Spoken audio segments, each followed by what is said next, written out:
శ్రేష్ఠ గ్రంథము బైబిల్ పఠింప శ్రేష్ఠ గ్రంథము బైబిల్ అనుదినము పఠించిన ప్రేమతోడ నడుపును ఓ పఠింప శ్రేష్ఠ గ్రంథము బైబిల్.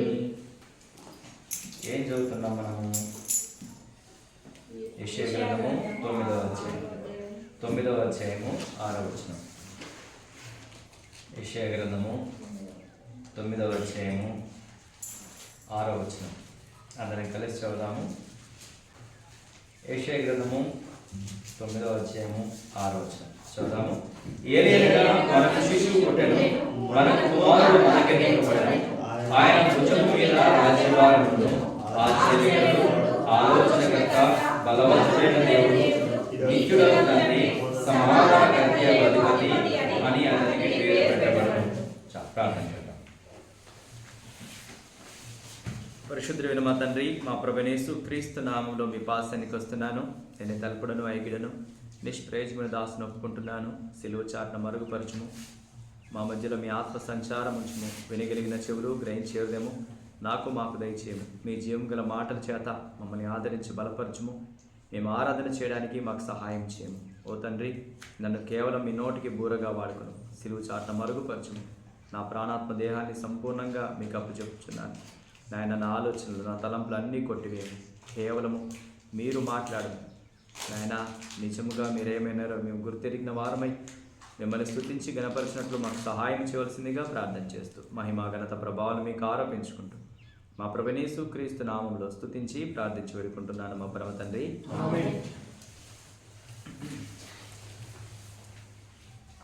యెషయా గ్రంథము 9వ అధ్యాయము 6వ వచనం. శిశువు పుట్టాడు, అలాగే ఆయన భుజముల మీద రాజ్యభారం ఉంది. 2 విషయాలు నేర్చుకున్నాం. 3వ విషయం, ఆశ్చర్యకరుడు. మన దేవుని పేరేంటి చెప్పండి? ఆశ్చర్యకరుడు. ఆశ్చర్యకరుడు అంటే ఆశ్చర్య కార్యాలు జరిగించేవాడు. ఆయన ఆశ్చర్య కార్యాలు జరిగించాడా లేదా? ఆయన ఆశ్చర్య కార్యాలు జరిగించాడు. చాలా ఆశ్చర్య కార్యాలు జరిగించాడు మన ప్రభువైన యేసుక్రీస్తుల వారు. మొట్టమొదటిగా ఆయన పుట్టుకలోనే గొప్ప ఆశ్చర్య కార్యం జరిగింది. అవునా?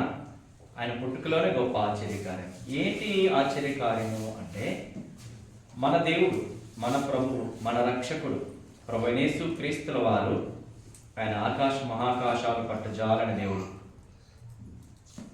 సమీపింపరాని తేజస్సులో అమరత్వం కలిగినటువంటి దేవుడు, ఉన్నవాడు అనువాడు, అల్ఫా ఒమేగా అయినటువంటి దేవుడు,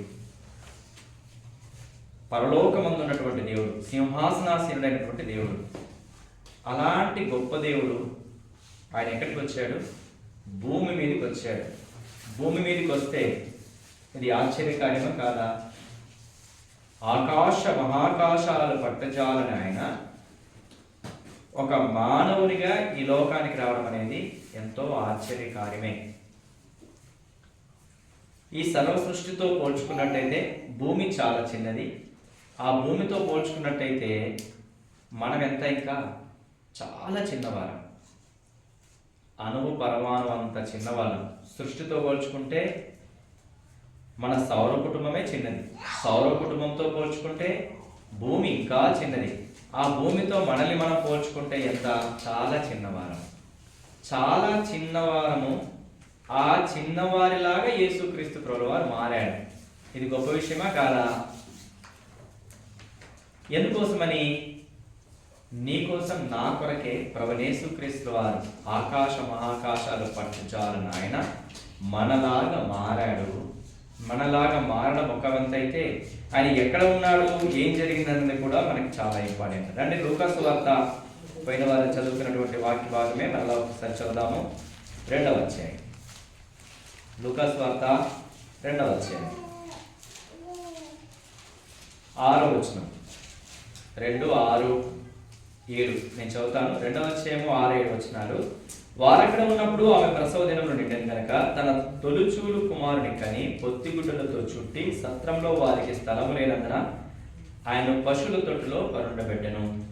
ఆకాశ మహాకాశాలు పట్టజాలని దేవుడు ఎక్కడున్నాడు? ఒక తల్లి గర్భంలో, ఒక స్త్రీ గర్భంలో ఉన్నాడు.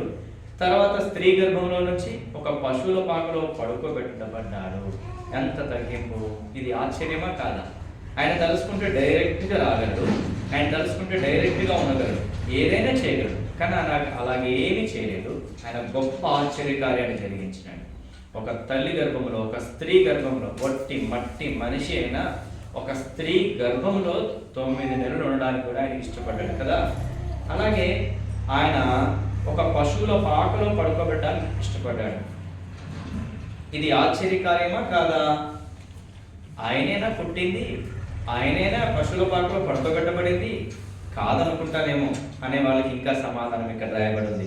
చూడండి, 8వ వచనంలో చాలా చక్కగా రాయబడింది. ఆ దేశంలో కొందరు గొర్రెల కాపరులు పాలెంలో ఉండి రాత్రి వేళ తమ మందను కాచుకొని చుండగా ప్రభుదూత వారి ఎదురుకు వచ్చి నిలిచెను. ప్రభు మహిమ వారి చుట్టూ ప్రకాశించినందున వారు మిక్కిలి భయపడేది. అయితే ఆ దూత, భయపడకుడి, ఇదిగో ప్రజలందరికీ కలగబో మహా సంతోషకరమైన స్వార్థమానము నేను మీకు తెలియజేయుచున్నాను. దావీదు పట్టణం నందు నేడు రక్షకుడు మీ కొరకు పుట్టి ఉన్నాడు. ఈయన ప్రభువైన క్రీస్తు. దానికిదే మీ కానవారు, ఒక శిశువు పొత్తిగుడ్డలతో చుట్టబడి ఒక తొట్టిలో పండుకొని ఉండుట మీరు చూచెదరని వారితో చెప్పెను. వెంటనే పరలోక సైన్య సమూహము ఆ దూతతో కూడా నుండి సర్వోన్నతమైన స్థలంలో దేవునికి మహిమయు ఆయనకి ఇష్టలైన మనుషులకు భూమి మీద సమాధానమును కలుగునుగా కానీ దేవుని స్తోత్రము చేయుచుండెను. ఇది ఆశ్చర్యకార్యమా కాదా? ఆయనైనా పుట్టింది? అవును. సర్వాధికారి అయిన దేవుడు పుట్టాడు అనడానికి రుజువు ఇది. ఇది ఎంత ఆశ్చర్యకార్యము! వట్టి మట్టి మనిషి కోసము ఆకాశ మహాకాశాలు పట్టజాలని దేవుడు ఈ లోకానికి వచ్చాడు. రుజువిది. దూత ప్రకటిస్తోంది. అక్కడ దూతల సమూహం వచ్చి ఆయన కొనియాడుతున్నారు. ఏమని చెప్తున్నారు? వెంటనే పరలోక సైన్య సమూహం వచ్చింది. ఎందుకని? ఆయన దేవుడు గనక, ఆయన ఆకాశ మహాకాశాలు పట్టజాలని వాడు గనక, ఆయనే మహోన్నతుడు గనక, ఆయనే వాటి సృష్టికర్త గనక అవన్నీ వచ్చేసాయి. వెంటనే పరలోక సైన్య సమూహము ఆ దూతతో కూడా నుండి సర్వోన్నతమైన స్థలంలో దేవునికి మహిమ, ఆయనకి ఇష్టలైన మనుషులకు భూమి మీద సమాధానం కలుగుగాక అని దేవునికి స్తోత్రం చేశారు. అవునా? ఇది గొప్ప కార్యమా కాదా? ఇది ఆశ్చర్యకార్యమా కాదా? మనకు ఆశ్చర్యం అనిపిస్తుందా, అనిపించదా? ఇంకా ఆశ్చర్యం అనిపించాలనుకుంటే, ఉదాహరణకి ఇప్పుడు ప్రపంచంలోనే ఒక గ్రేటెస్ట్ పొజిషన్లో ఉన్న వ్యక్తి ఎవరిని మనం చూస్తామంటే, చాలామంది చూసేటటువంటి ఏంటంటే అమెరికా ప్రెసిడెంట్. అమెరికా ప్రెసిడెంట్ ఎవరు ఇప్పుడు? ట్రంప్ కదా. ట్రంప్ వచ్చి మన ఇంటికి వచ్చాడు అనుకోండి, మన ఇంటికి వచ్చి భోజనం చేసి రాత్రి పడుకొని వెళ్ళాడు అనుకోండి, ఆశ్చర్యమా కాదా? అవునా? ట్రంప్ గారు మన ఊరికి వచ్చి, మన ఇంట్లోకి వచ్చి భోజనం చేసి తెల్లారి పడుకొని రాత్రి పడుకొని వెళ్ళిపోయాడు, ఆశ్చర్యమా కాదా? ఆయన వస్తేనే ఇంత ఆశ్చర్యపోతే ఇక్కడ ఉన్న వాళ్ళంతా ఆశ్చర్యపోతారా పోరా? మన ప్రధాని మోడీ కూడా ఆశ్చర్యపోతాడు. ఏంటి ట్రంప్ వచ్చి వీళ్ళింటికి వచ్చాడా, వీళ్ళింటికి వస్తారంటే ఏంటి అని ఆశ్చర్యపోతాడు. మన సీఎం గారు కూడా ఆశ్చర్యపోతారు, మన ఊర్లో వాళ్ళు కూడా ఆశ్చర్యపోతారు. ఆశ్చర్యపోతారు. మరి అలాంటిది సర్వాధికారం కలిగిన దేవుడు, సృష్టికర్త అయినటువంటి దేవుడు ఈ లోకానికి వస్తే ఆశ్చర్యమా కాదా? ఆయన ఆశ్చర్యకరుడు, ఆశ్చర్యకార్యాలు జరిగించే దేవుడు. ఆయన పేరు ఆశ్చర్యకరుడు. ఆయన ఇలాగ భూమి మీదకి వచ్చినడానికి రుజువు అది. కానీ ఆయన ఎక్కడికి వచ్చాడు? పశువుల పాకలో పడుకోబెట్టబడడానికి ఇష్టపడ్డాడు. తనను తాను పూర్తిగా తగ్గించుకొని వచ్చినటువంటి వాడిగా మనం చూస్తున్నాం. ఆయనేనా నిజంగా దేవుడే కన్యక గర్భాన పుట్టి పశువుల పాకలో పడుకోబెట్టబడ్డాడా? అవును, పశువుల పాకలో పడుకోబెట్టబడ్డాడు. ఎందుకంటే పరలోక సైన్య సమూహం దిగొచ్చింది.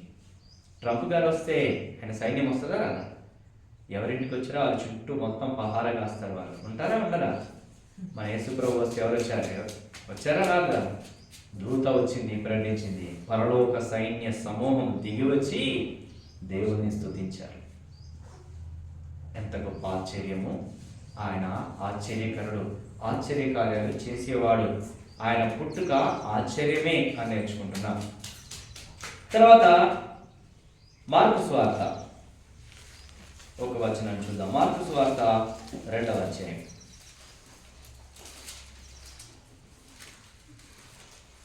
11, 12 వచనాలు చదువుతాను. మార్కు సువార్త 2వ అధ్యాయము 11, 12 వచనాలు నేను చదువుతాను. పక్షవాయువు గలవాడిని చూచి నీవు లేచి నీ పరిగెత్తుకొని ఇంటికి పొమ్మని నీతో చెప్పుచున్నానను. తక్షణమే వాడు లేచి పరిగెత్తుకొని వారందరి ఎదుట నడిచిపోయాను. కనుక వారందరూ విభ్రాంతి నొంది మనం ఇలాంటి కార్యములు ఎన్నడూ చూడలేదని చెప్పుకొనుచు దేవుని మహిమపరిచిరి. ఏం జరిగింది ఇక్కడ? ఒక పక్షవాయు గలవాడిని నలుగురు మోసుకొని యేసు ప్రభు దగ్గర తీసుకొచ్చారు. యేసుక్రీస్తు ప్రభు దగ్గరికి తీసుకొచ్చిన తర్వాత ప్రభువైన యేసుక్రీస్తుల వారు ఆ పక్షవాయు గలవాడిని చూసి ఏమని చెప్తున్నాడు? నీవు లేచి నీ పరిగెత్తుకొని నడు అని చెప్పాడు. ఏమన్నాడు యేసుక్రీస్తు ప్రభు వారు? పక్షవాయువులను చూసి నీవు లేచి నీ పరిగెత్తుకొని ఇంటికి పొమ్మని నీతో చెప్పుచున్నాను. ఇంటికి వెళ్ళిపోయి ఇంకా అని చెప్పాడు. నలుగురేమో మోసుకొచ్చారు. ఆ నలుగురు చేత మోసుకొని రాబడిన అతనిని ప్రభువైన యేసుక్రీస్తుల వారు ఏమని చెప్తున్నాడు?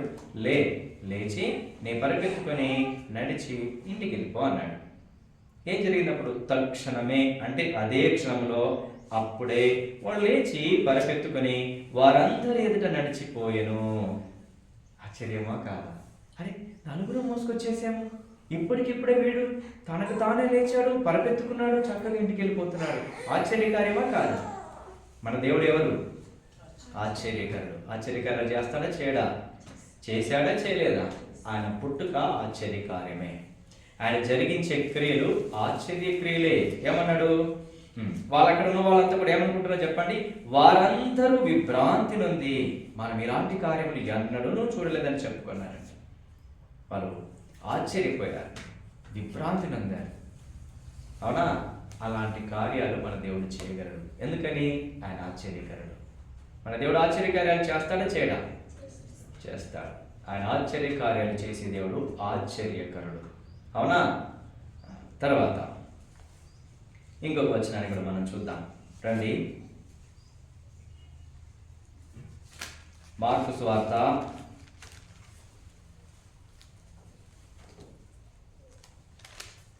8వ మత్తయి సువార్త చూద్దాం. మత్తయి సువార్త 8వ అధ్యాయం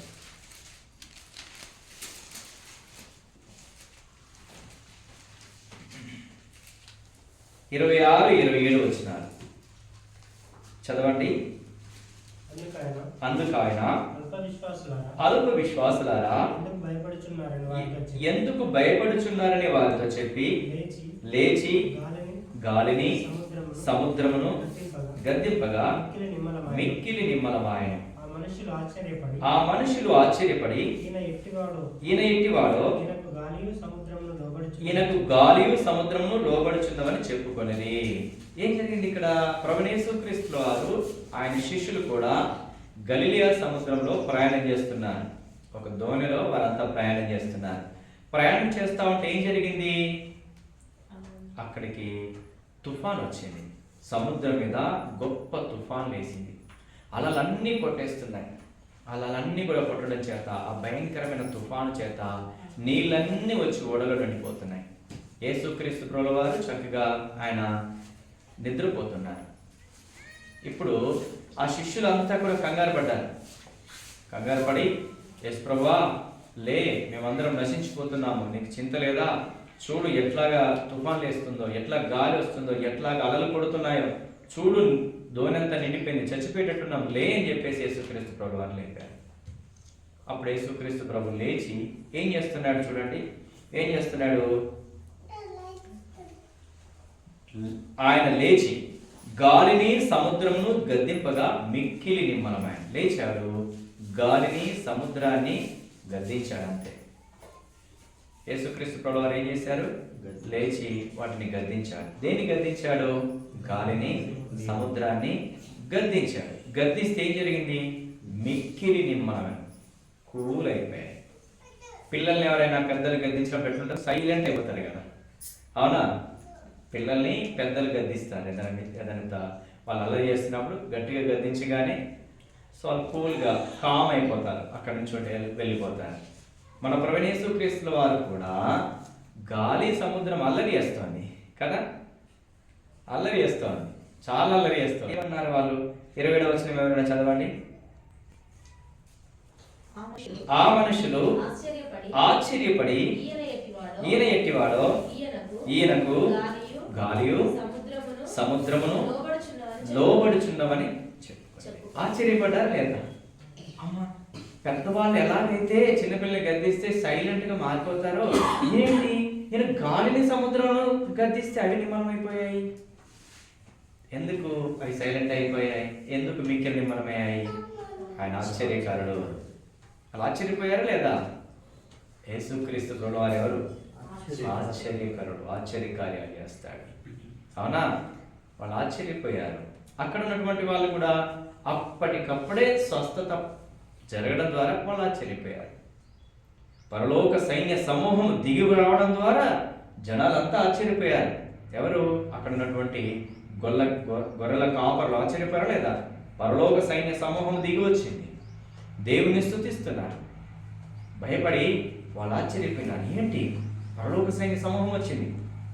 ఎందుకు వచ్చింది? దేవుని స్తుతిస్తున్నారు. ఎందుకని అంటే రక్షకుడు పుట్టాడు, నిజమైన దేవుడు ఈ లోకానికి వచ్చినాడు. వారు ఆశ్చర్యపోయారు. స్వస్థత పొందినారు, ఆశ్చర్యపోయారు. గాలిని సముద్రంలో గద్దించగా ఆశ్చర్యపోయారు. ఈయనెవరు? ఈయన ఆశ్చర్యకారుడు. ఆశ్చర్యకార్యాలు జరిగిస్తాడా? జరిగించడా? ఇంకా అన్నిటికంటే గొప్ప ఆశ్చర్యకార్యం ఉంది, చివరిలో చూద్దామని. అన్నిటికంటే గొప్ప ఆశ్చర్యకార్యం ఉంది, అది చూద్దాం. తర్వాత రండి, మార్కు సువార్త, లేకుంటే ఇదే 8వ అధ్యాయం మత్తయి సువార్తని చూద్దాం.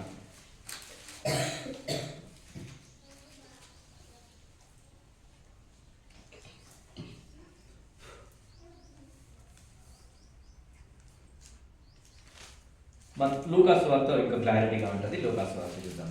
లూకా సువార్త 8వ అధ్యాయం. లూకా సువార్త 8వ అధ్యాయం.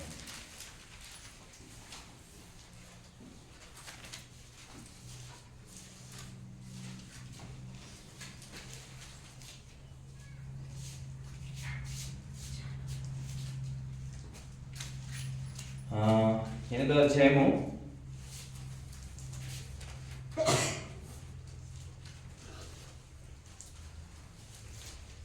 27వ వచనం నుంచి చదువుతాను. 27. ఆయన ఒడ్డుకు దిగినప్పుడు ఆ ఊరి వాడకుడు ఆయనకు ఎదురుగా వచ్చెను. వాడు దయ్యములు పట్టిన వాడై బహుకాలం నుండి బట్టలు కట్టుకొనక సమాధుల్లోనే గాని ఇంట్లో ఉండువాడు కాడు. ఆ ఊర్లో ఉన్నవాడు ఒకడు. ఏ ఊర్లో? గెరాసెనుల దేశంలోకి ప్రభువైన యేసుక్రీస్తు వారు ప్రవేశించారు. ఆ ఊర్లో ఉన్న ఒకతను యేసుక్రీస్తు ప్రభువుని ఎదుర్కోవడానికి వచ్చాడు. అతను దయ్యం పట్టున్నాడు. దయ్యం పట్టిన వ్యక్తి ఎలా ఉన్నాడంట? బట్టలు ఏమీ లేవు. ఇంకా ఏం చేస్తాడు? సమాధులలో ఉంటాడు. ఇంకేం చేస్తాడు? తనను తానే గాయపరుచుకుంటాడు. తను తానే గాయపరుచుకుంటూ బట్టలేనివాడుగా సమాధులలో తిరుగుతున్న అతను యేసుక్రీస్తుని చూసి పరిగెత్తుకొని వచ్చాడు. వచ్చి ఏం చెప్తున్నాడు? 28వ వచనంలో, వాడు యేసును చూచి కేకలు వేసి ఆయన ఎదుట సాగిలపడి, యేసు, సర్వోన్నతుడైన దేవుని కుమారుడా, నాతో నీకేమి? నన్ను బాధపరచుకోమని నిన్ను వేడుకొనుచున్నాను అని కేకలు వేసి చెప్పాను. ఎవరంటాయి? ఈయన ఎవరు? యేసుక్రీస్తు ప్రభువు. ఎవరని చెప్తున్నాడు? సర్వోన్నతుని దేవుని కుమారుడు. తెలుసా ఈరోజు నీకు ఆయన ఎవరో తెలుసా? ఆయన ఎవరో నిజంగా నీవుగా తెలుసుకోవాలి. అర్థమవుతుందా?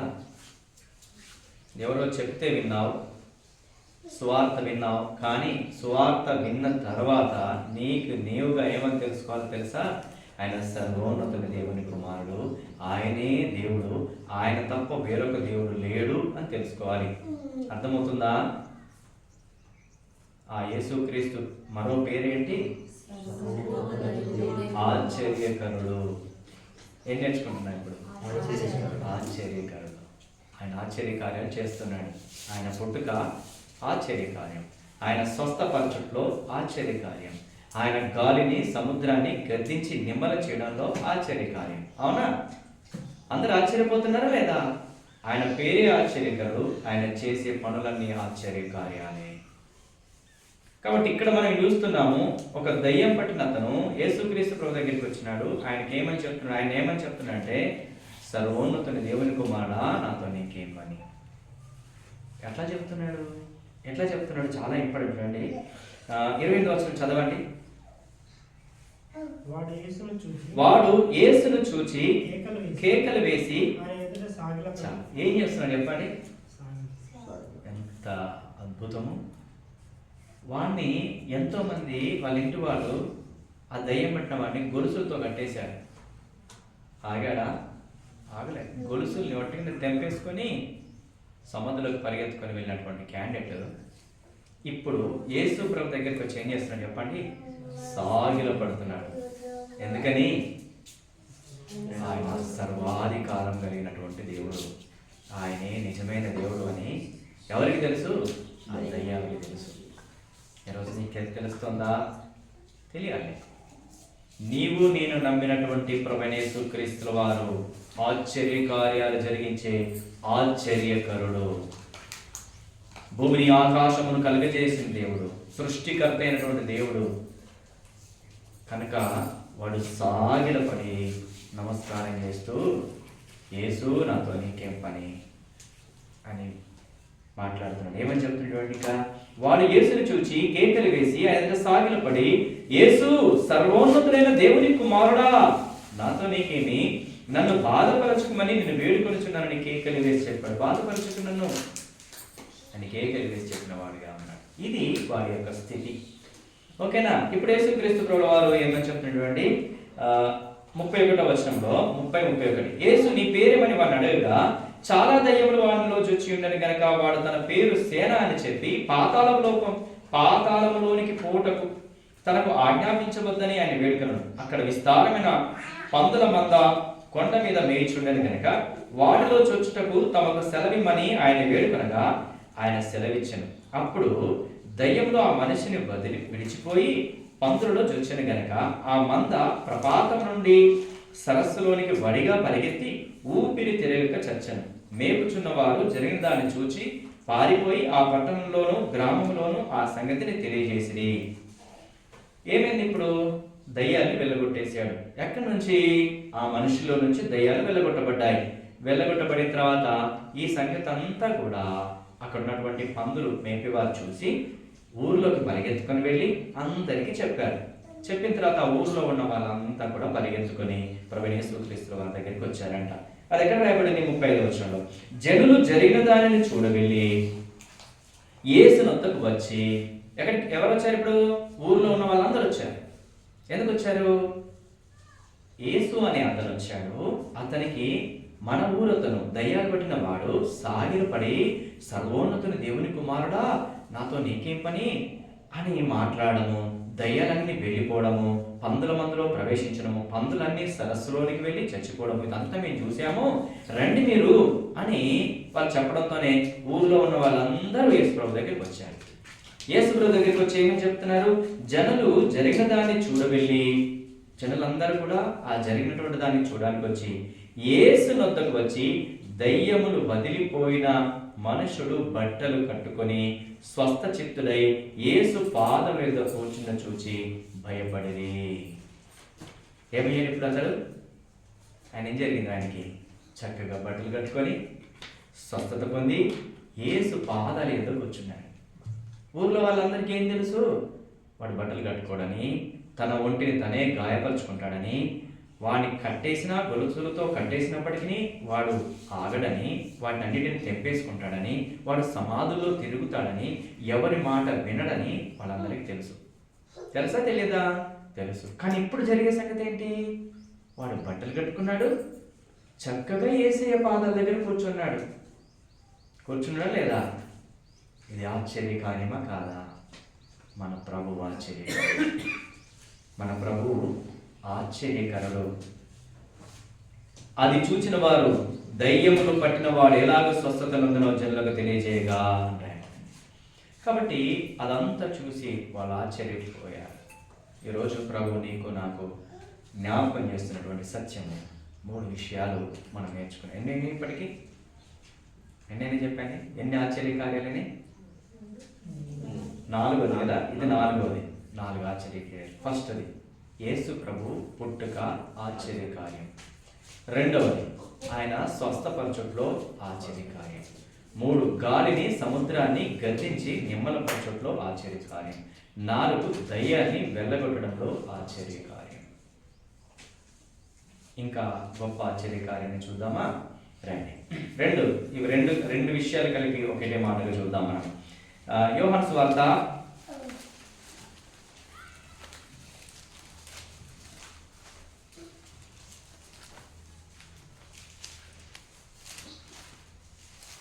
8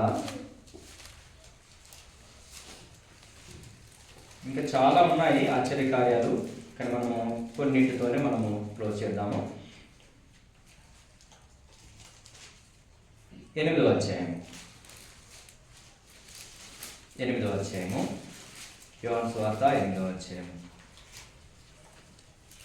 4వ వచనం నుంచి నేను చదువుతాను, లేదంటే 3 నుంచి నేను చదువుతాను. 8:3 నుంచి. శాస్త్రులు పరిశీలన వ్యభిచారమందు పట్టబడిన ఒక స్త్రీని తోడుకొని వచ్చి ఆమెను మధ్య నిలబెట్టి, బోధకుడా, ఈ స్త్రీ వ్యభిచారము చేయుచుండగా పట్టబడెను.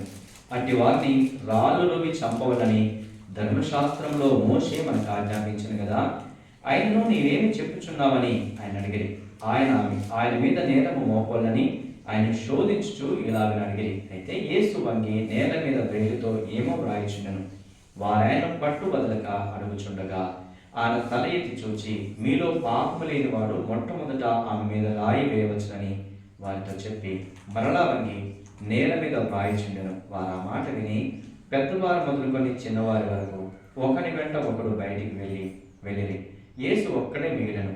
ఆ స్త్రీ మధ్యలో నిలబడి ఉండెను. యేసు తల ఎత్తి చూచి, అమ్మా, వారెక్కడ ఉన్నారు? ఎవరు నీకు శిక్ష విధింపలేదా అని అడిగినప్పుడు ఆమె, లేదు ప్రభువా అని. అందుకు యేసు, నేను నీకు శిక్ష విధింపను, నీవు వెళ్ళి ఇక పాపము చేయమని ఆమెతో చెప్పాను. ఏం జరిగింది ఇక్కడ? వ్యభిచారం చేస్తూ ఒక స్త్రీ పట్టబడింది. వ్యభిచారం చేస్తూ పట్టబడినటువంటి స్త్రీని కానీ పురుషుని కానీ ధర్మశాస్త్ర ప్రకారం, ఇశ్రాయేలుకు దేవుడు ఇచ్చిన ధర్మశాస్త్ర ప్రకారము ఏం చేస్తారంటే రాళ్ళు రువి కొట్టి చంపుతారు. అలా చేయాల్సిందే. స్త్రీని పట్టుకొచ్చారు, మరి పురుషుడేడి? పని వదిలిపెట్టారా లేదా? స్త్రీని మాత్రమే పట్టుకొచ్చినారు. దాని తర్వాత ఇంకా వాళ్ళ హృదయాలలో ఉన్నది ఏంటిది? యేసుక్రీస్తు ప్రభుని ఎలాగైనా కూడా శోధించాలి అనుకుంటున్నారంట. చూడండి, ఇక్కడ ఏమని రాయబడుతుంది? ఆయన మీద నేరము మోపాలని ఆయన శోధించుచు ఇలాగ అడిగిరి. ఆయన శోధించాలని, ఆయన మీద నేరం మోపాలని వాళ్ళ ఉద్దేశం. సరే, ఆ స్త్రీని మధ్యలో నిలబెట్టారు, రాళ్ళన్నీ పట్టుకొని వచ్చారు. యేసు ప్రభువా, ధర్మశాస్త్రం ఇలా చెప్తుంది కదా, రాళ్ళు రువి కొట్టి చంపమని. మరి నువ్వేమంటావు? ఏమంటావు చెప్పు. ఇప్పుడు ఏమనాలి? కోర్టు ఏమంటదో, పోలీసు వాళ్ళు చట్టం ఏదంటదో అదే జరిగించండి అని ఎవరమైనా అంటాం. అవునా కదా? ఎవరిమైనా అంటాం. కానీ యేసుక్రీస్తు ప్రభువు ఏమన్నారు? ఏమన్నారు చెప్పండి? ఆమె పాపం చేసిన సంగతి యేసు ప్రభువుకు తెలుసా తెలియదా? తెలుసు. ఆమె పాపం చేసిన సంగతి తెలుసు. తర్వాత ధర్మశాస్త్రం ఇచ్చింది ఆయన, మీరు ఇలాగ చేయండి అని చెప్పింది ఆయన. ధర్మశాస్త్రంలో రాళ్ళు రువి కొట్టి చంపాలి అని చెప్పింది ఆయన. ఆయనకు తెలుసా తెలియదా? ఆ విషయం తెలుసు. కానీ ఇప్పుడు ఏం చేస్తున్నాడు ప్రభు? మరి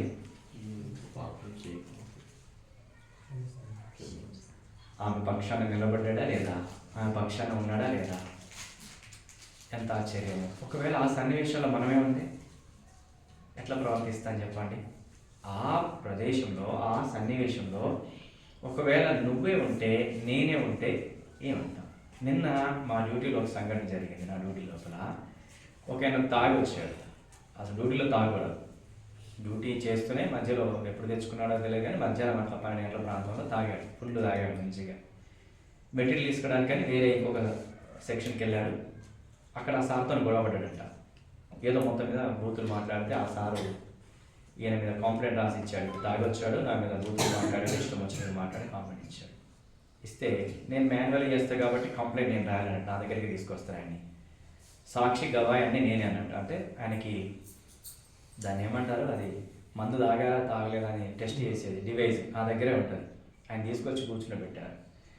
ఆయన కూర్చొని మాట్లాడుతూ ఉంటే భయంకరంగా స్మెల్ వస్తాను, కానీ నేను తాగలేదు అంటాడు. అది నోట్లో పెట్టి ఊదు అంటే అది ఎక్కడ వస్తుంది?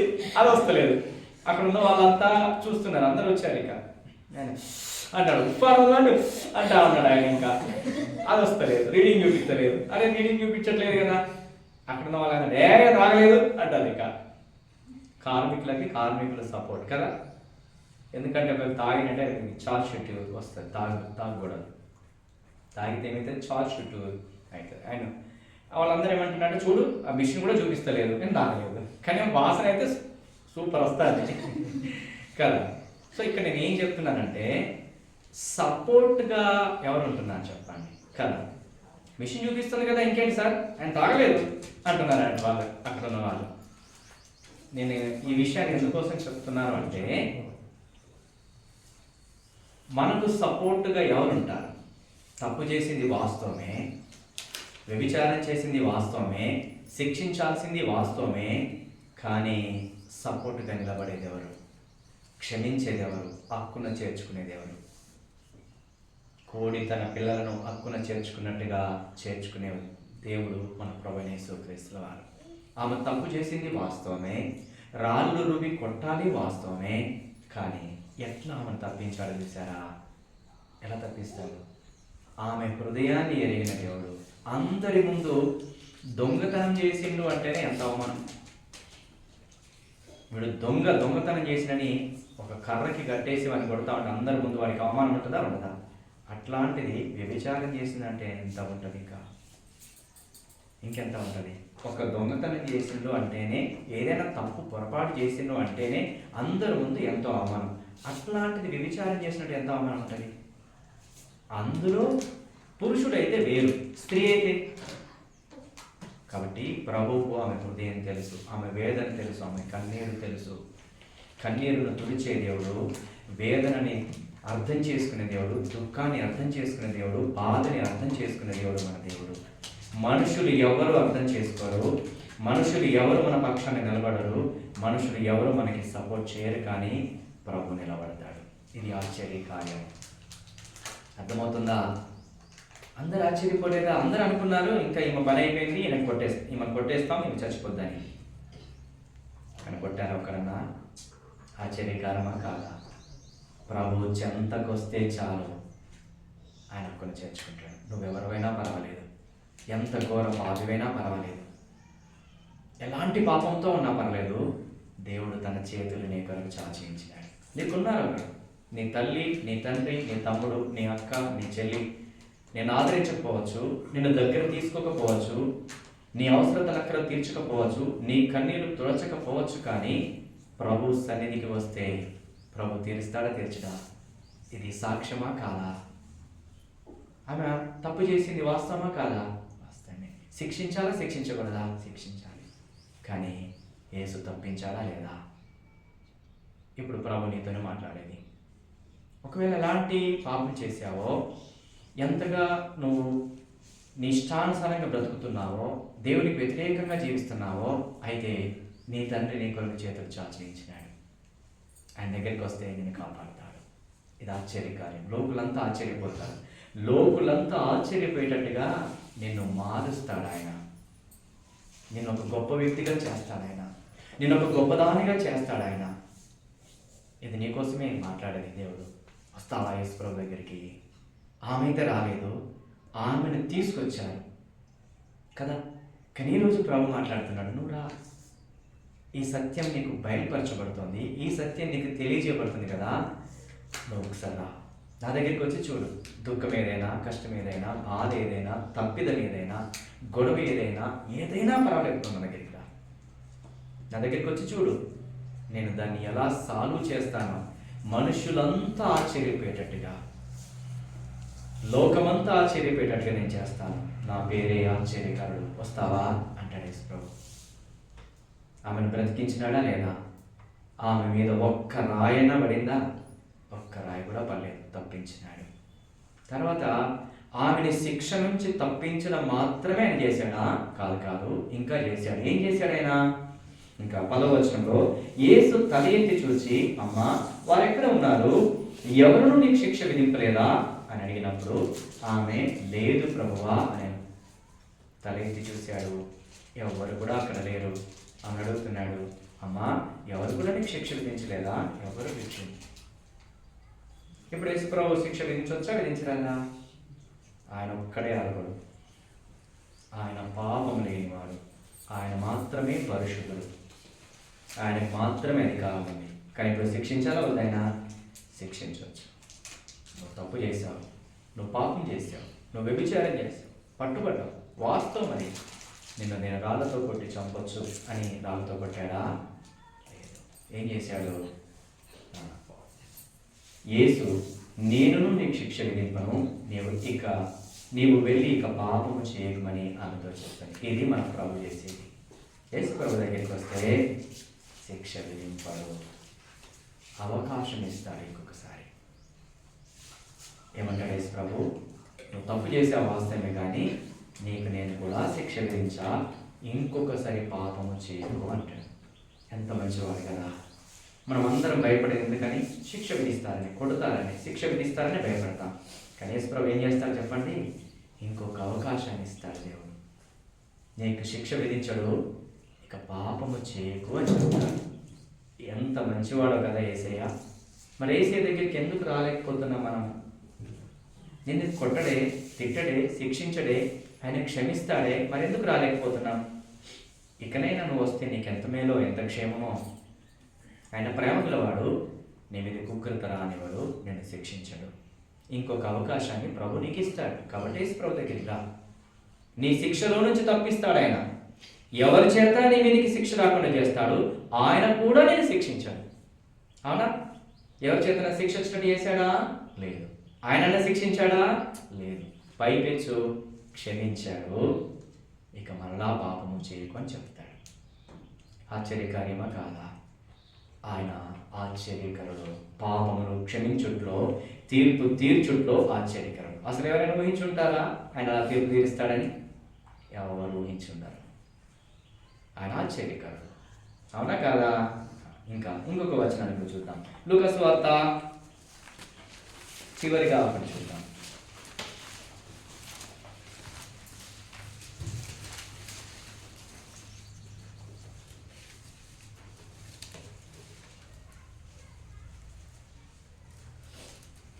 నలభై 47వ వచనం, 23వ అధ్యాయము 47వ వచనం, 47, 48, 47, 48 చదువు.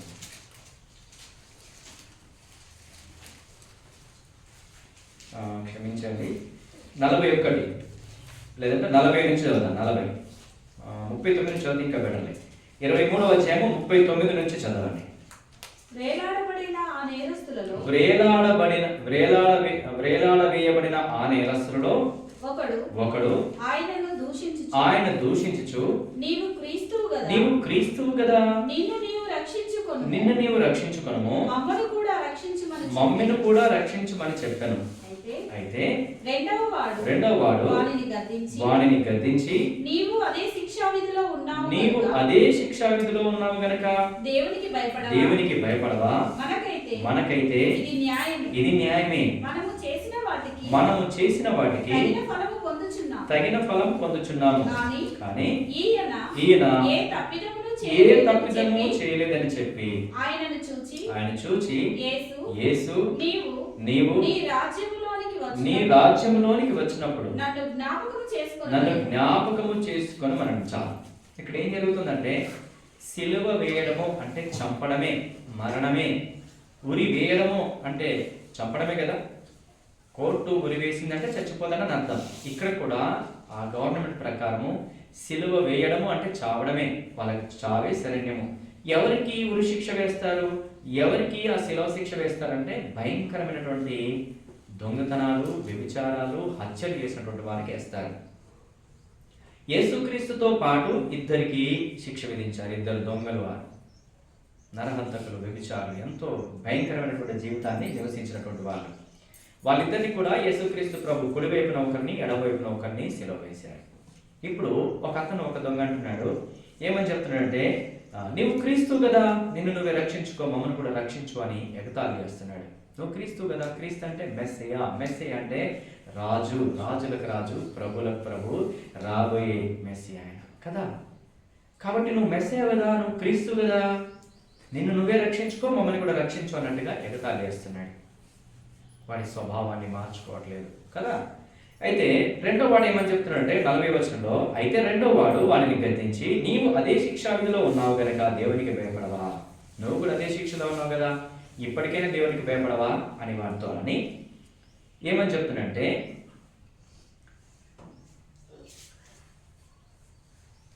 యేసు వైపు చూచి ఏమంటున్నాడంటే, నీవు నీ రాజ్యంలోనికి వచ్చినప్పుడు నన్ను జ్ఞాపకము చేసుకుంటున్నాడు.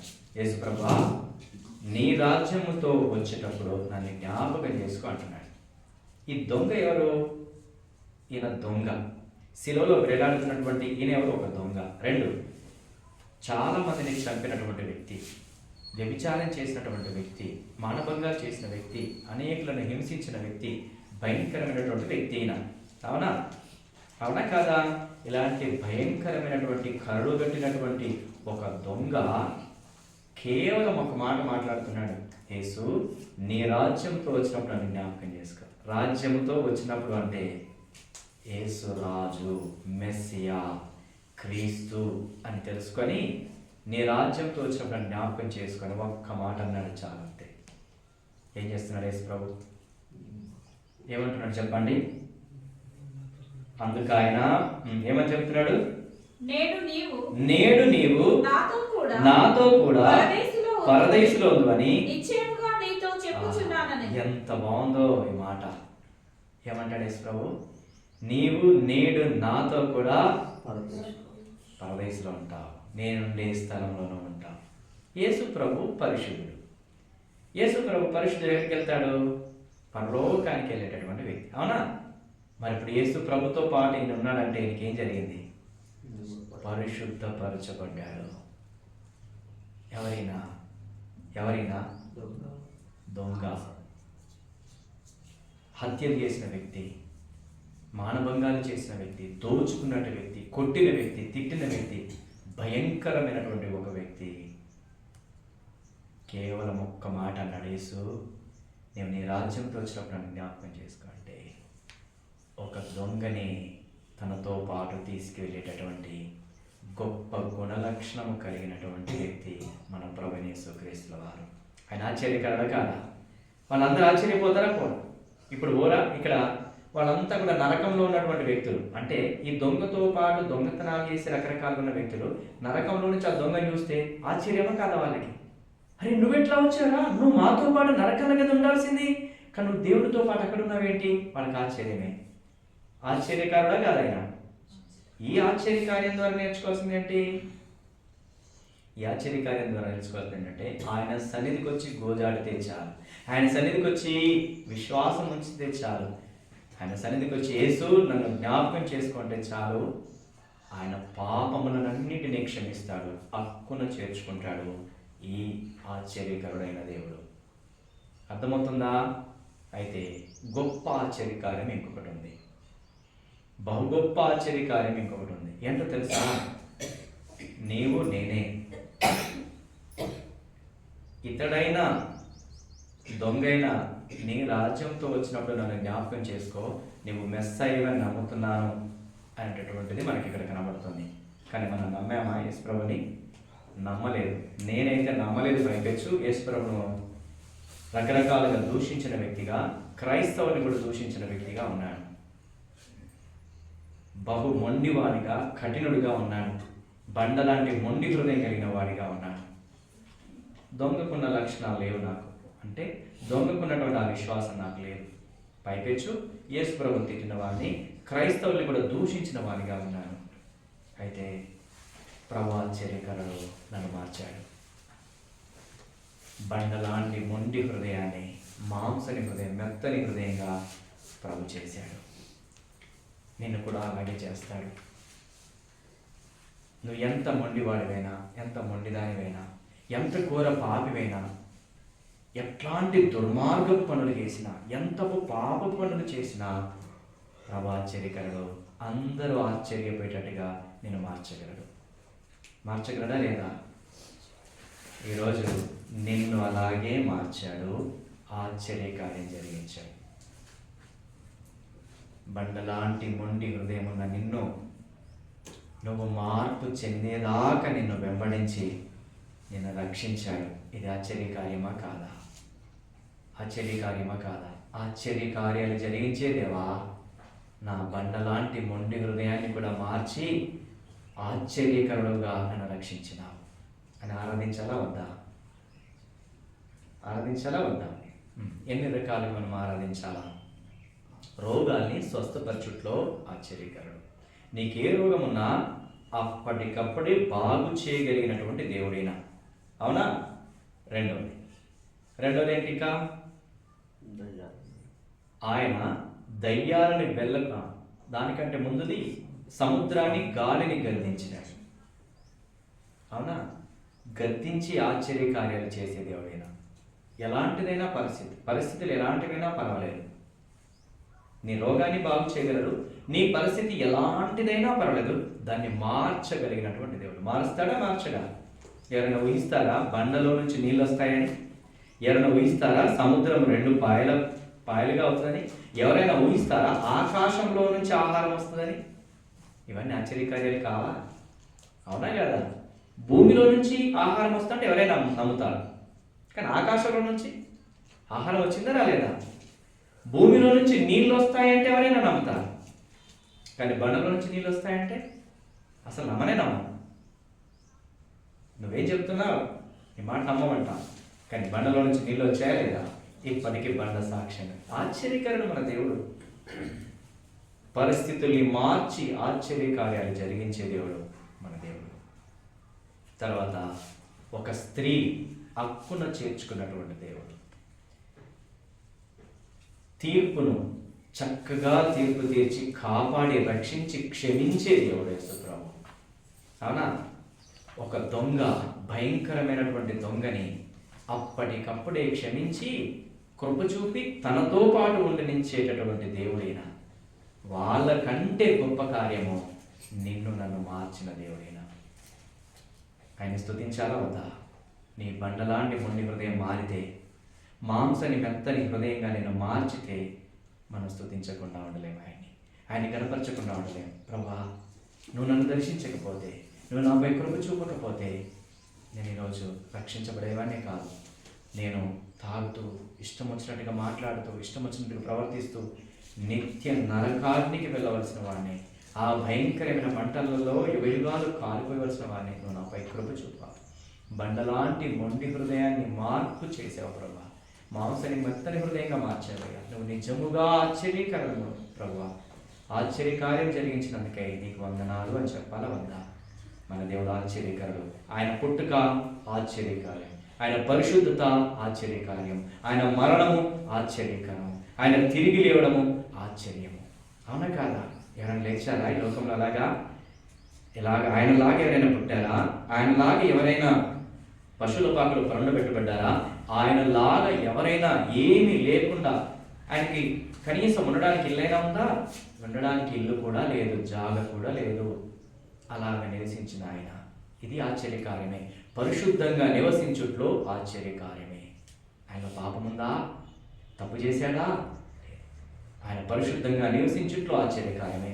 మన కొరకు పాపాలు తన మీద వేసుకొని మన వంతుకు చచ్చిపోవడంలో, మన వంతుకు దెబ్బలు తినడంలో ఆశ్చర్యకార్యమే.